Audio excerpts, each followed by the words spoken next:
Patrick Lévy, merci d'être avec nous ici, au Grand Palais. Nous venons de voir que le réchauffement climatique est une réalité. Y a-t-il des conséquences sur la santé de ce réchauffement climatique? Incontestablement, le réchauffement climatique a des effets sanitaires. Ceux-ci sont relativement peu développés jusqu'à présent compte tenu des incertitudes. L'OMS a largement publié sur le sujet et les professionnels de santé commencent à s'y intéresser.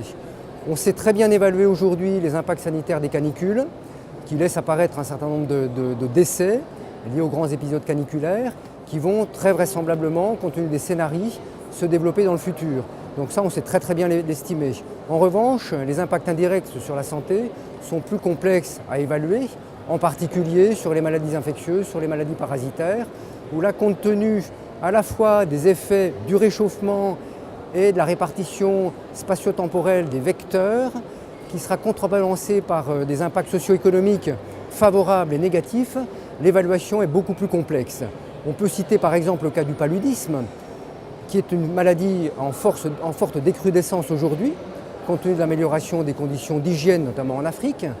Le réchauffement aura un impact négatif, mais compte tenu du fait que la population aura accès à des comportements ou à des prestations sanitaires beaucoup plus élevées, l'impact in fine ne sera pas forcément aussi négatif que cela.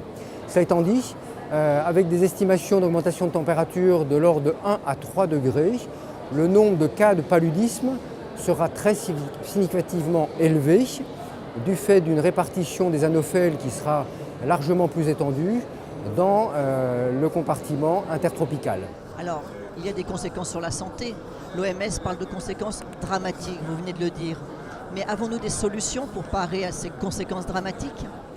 Nous avons des solutions permettant de réduire les impacts sanitaires liés au réchauffement climatique, qui nécessitent une évaluation de l'ensemble des risques au niveau de chacun des acteurs. Chacun doit être engagé dans cette démarche d'évaluation des risques, d'identification des priorités en termes d'impact sanitaire.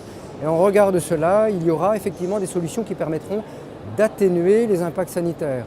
Il restera une part totalement imprévisible, liée notamment aux épisodes caniculaires ou aux déplacements massifs de population pour lesquels on aura des impacts sanitaires très significatifs.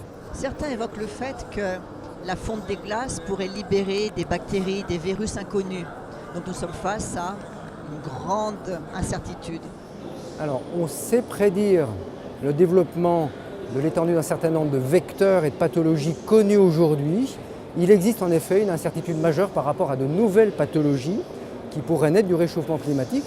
Ce n'est pas une réalité scientifique aujourd'hui, mais c'est une probabilité qui existe dans certains documents. Merci beaucoup, Patrick Lévy.